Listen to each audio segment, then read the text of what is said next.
नमस्कार दर्शक बंधु मु सिपुन आपन को सिपुन ओडिया टीवी को बहुत बहुत स्वागत करुच्ची। आज सेप्टेम्बर 20 तारिख शुक्रवार आसंतु नजर पकेबा आज किछि गुरुत्वपूर्ण खबर उपरे। प्रथम खबर, गणतंत्र रे लोक स्वार्थ ही सर्वोपरि। महाप्रभु श्री जगन्नाथ आमर मुरबी, ए जाति महाप्रभुंक बिना निस्व। तांको आशीर्वाद ही आम कर्म प्रवणतार कारण, से ही कर्ता, आमे केवल दायित्व निर्वाह करुछु बोली कहिसंती मुख्यमंत्री मोहन चरण माझी।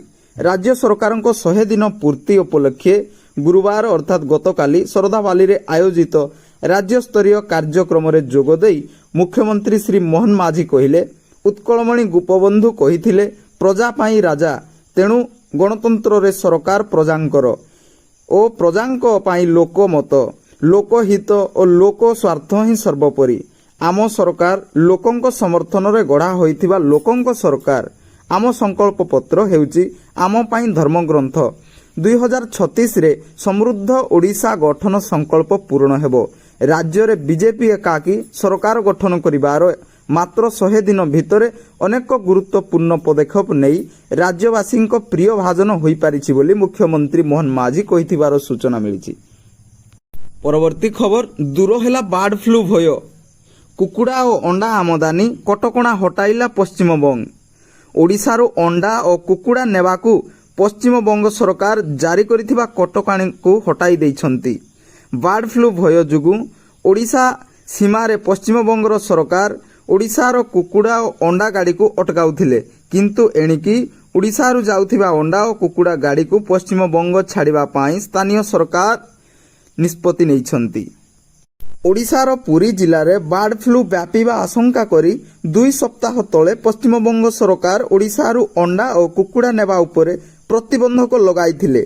एथिपाई ओडिशारू जाउथिबा गाड़ी गुडी को स्थानीय प्रशासन पक्षरु पश्चिमबंग सीमारे अटकाई दिया जाउथिला। एही स्थिति रे परिवर्तन आसीबा सह आगकू एहार कोनोसी आवश्यकता नथिबा अनुभव करी स्थानीय सरकार कटकणा को संपूर्ण प्रत्याहार करिसंती बोली खबर मिलिछि। परवर्ती खबर, राज्य सरकार ऊपर बर्षिले बीजेडी और कांग्रेस। नवरंगपुर जिला तेंतुली खुंटी ब्लॉक कंटागां पंचायत सदर रे जने नाबालिका को दुष्कर्म परे हत्या करा जिबा घटना को 72 घंटार ऊर्ध्व समय बीती जाइथिले हैं पुलिस ए पर्यंत काहारी को गिरफ्त करि पारि नाही। एहाकु नै अंचलवासी मध्य रे असंतोष बढ़िबारे लागिछि। अपरपक्षे एही घटना को नहीं आज बीजेडी और कांग्रेस राज्य सरकार ऊपर प्रबल वर्षिछंती।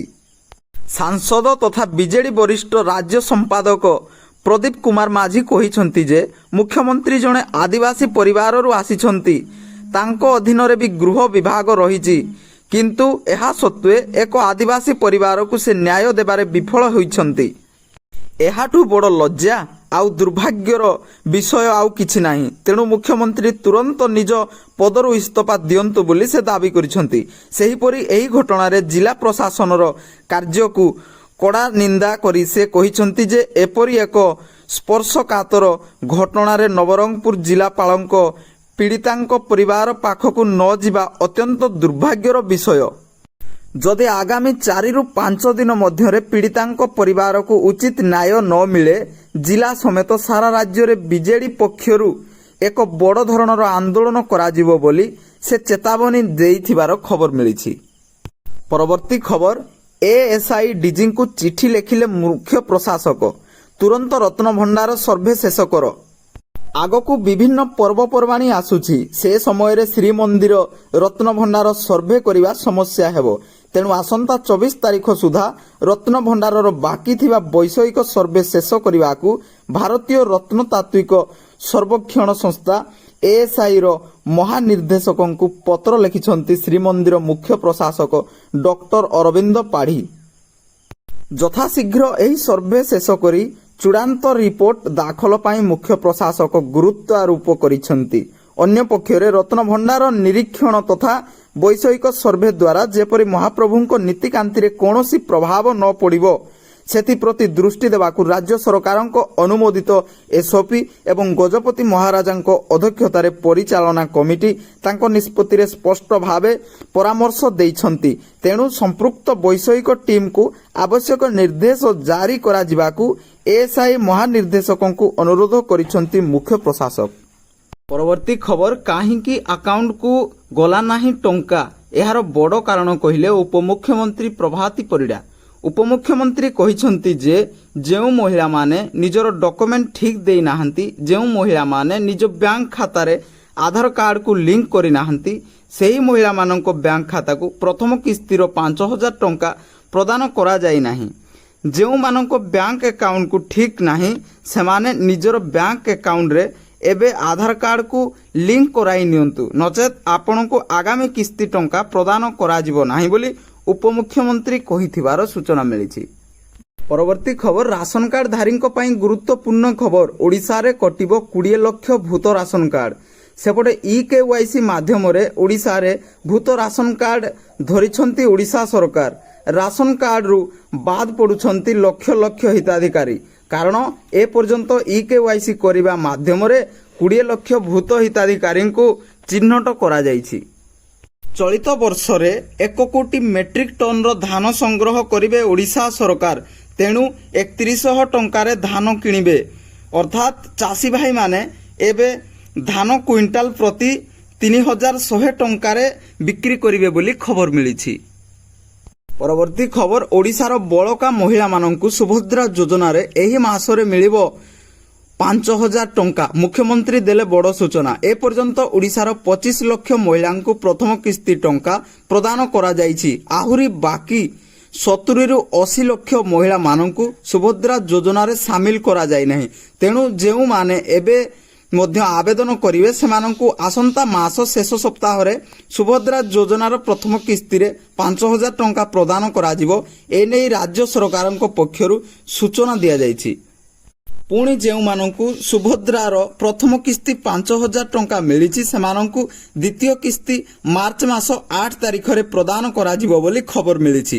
ତେଣୁ ଯଦି ଆପଣ ଆବେଦନ କରିନାହାନ୍ତି ତେବେ ତୁରନ୍ତ ଆବେଦନ କରିନିଅନ୍ତୁ। ତା ସହିତ ଯେଉଁମାନଙ୍କୁ ମିଳିନାହିଁ ସେମାନେ ଡକୁମେଣ୍ଟକୁ ଯାଞ୍ଚ କରି ପୁଣି ଆଉଥରେ ଆବେଦନ କରିନିଅନ୍ତୁ। ପରବର୍ତ୍ତୀ ଖବର ଭାରତରେ ଚିହ୍ନଟ ହୋଇଛି ଦ୍ୱିତୀୟ ମଙ୍କିପକ୍ସ ରୋଗୀ। କେରଳରୁ ଦ୍ୱିତୀୟ ମଙ୍କିପକ୍ସ ରୋଗୀ ଚିହ୍ନଟ ହୋଇଥିବାରୁ ଓଡ଼ିଶା ସମେତ ଦେଶର ସବୁ ରାଜ୍ୟକୁ ସତର୍କ କରାଇଛନ୍ତି କେନ୍ଦ୍ର ସରକାର ବୋଲି ଖବର ମିଳିଛି। ପରବର୍ତ୍ତୀ ଖବର ସାହାରା କମ୍ପାନୀ ବର୍ତ୍ତମାନ ହିତାଧିକାରୀଙ୍କ ବ୍ୟାଙ୍କ ଆକାଉଣ୍ଟରେ ପେମେଣ୍ଟ କରିବା ଆରମ୍ଭ କରିଦେଇଛି। ତେଣୁ ଧୀରେ ଧୀରେ ସମସ୍ତ ନାଗରିକମାନଙ୍କୁ ବ୍ୟାଙ୍କ ଆକାଉଣ୍ଟକୁ ସାହାରାର 10,000 ଟଙ୍କା ଯିବ। ଅର୍ଥାତ୍ ଯଦି ଆପଣ ପୂର୍ବରୁ ସାହାରାରେ ନିବେଶ କରିଥିଲେ ତେବେ ଆପଣଙ୍କୁ ଏପର୍ଯ୍ୟନ୍ତ ଟଙ୍କା ମିଳିନାହିଁ, ସେହି ଟଙ୍କା ଆଜିଠାରୁ ଆପଣମାନଙ୍କ ବ୍ୟାଙ୍କ ଖାତାକୁ ମୋଦି ସରକାର ପଠାଇବେ ବୋଲି ଖବର ମିଳିଛି। ପରବର୍ତ୍ତୀ ଖବର ଓଡ଼ିଶାରେ ଏରୋସ୍ପେସ୍ ଓ ପ୍ରତିରକ୍ଷା କ୍ଷେତ୍ରରେ ନିବେଶ ପାଇଁ ଆଗ୍ରହ। ଆଜିଠାରୁ ମୁଖ୍ୟମନ୍ତ୍ରୀଙ୍କ 3 ଦିନିଆ କେନ୍ଦୁଝର ଜିଲ୍ଲା ଗସ୍ତ। ଦୁର୍ଗା ପୂଜାରେ ଲେଜର ଲାଇଟ୍ ଓ ଫାୟାର ଗନ୍ ମନା, ପ୍ରଦର୍ଶନ କଲେ ହେବ ଦୃଢ଼ କାର୍ଯ୍ୟାନୁଷ୍ଠାନ। ସଂକଳ୍ପ ପତ୍ର ଆମ ପାଇଁ ଧର୍ମଗ୍ରନ୍ଥ, ଯାହା ବର୍ଷ ବର୍ଷ ଧରି ହୋଇନଥିଲା ତାହା ଆମେ କରିଛୁ କହିଲେ ମୁଖ୍ୟମନ୍ତ୍ରୀ। ବିଜେପିକୁ କାଉଣ୍ଟର କରିବାକୁ ବିଜେଡିର ରଣନୀତି, ନେତାଙ୍କୁ ଡାକି ଶଙ୍ଖ ଭବନରେ ନବୀନ କରୁଛନ୍ତି ଆଲୋଚନା। ସବୁ ଜିଲ୍ଲା ମୁଖ୍ୟାଳୟରେ ହେବ ମେଡିକାଲ କଲେଜ କହିଲେ ସ୍ୱାସ୍ଥ୍ୟମନ୍ତ୍ରୀ। କିଟ୍ ଓ କିସ୍ ପରିଦର୍ଶନ କଲେ ସିଟି ୟୁନିଭର୍ସିଟି ଅଫ୍ ନ୍ୟୁୟର୍କର ସଭାପତି ଡକ୍ଟର ମିଲ୍ଟନ ସାଣ୍ଟିଆଗୋ। ଏସ୍ସିବିରେ ବଢ଼ିବ ସୁରକ୍ଷା ବ୍ୟବସ୍ଥା। ୱାର୍ଡରେ ସକାଳ ସନ୍ଧ୍ୟା 7:30ରୁ 9ଟା ସାକ୍ଷାତ ହୋଇପାରିବ। ଖାକିରେ ଲାଗିଲା କଳଙ୍କ। କୁଲଡିହା ଗଜ ଶିକାର ଘଟଣାରେ 5 ବନ କର୍ମଚାରୀ ଗିରଫ। ଆଜି ଜାତୀୟ ସିନେମା ଦିବସ। ପ୍ରେକ୍ଷାଳୟରେ 99 ଟଙ୍କାରେ ମିଳିବ ଟିକେଟ। ଉତ୍ତର ପୂର୍ବ ବଙ୍ଗୋପସାଗରରେ ଲଘୁଚାପ, 23ରୁ ପ୍ରବଳ ବର୍ଷା ସମ୍ଭାବନା। ରାଷ୍ଟ୍ରପତି ପୁରସ୍କାର ପାଇଲେ ପଥର ଶିଳ୍ପୀ ଅକ୍ଷୟ ଓ ପୁଅ ଆଦିତ୍ୟ। ବିଭିନ୍ନ ବ୍ୟାଙ୍କ ଆଗରେ ଅସମ୍ଭାଳ ଭିଡ଼। 5,000 ଟଙ୍କା ପାଇଁ ସକାଳ 5ଟାରୁ ବ୍ୟାଙ୍କ ଆଗରେ ଭିଡ଼ ଲଗାଇଛନ୍ତି ମହିଳାମାନେ।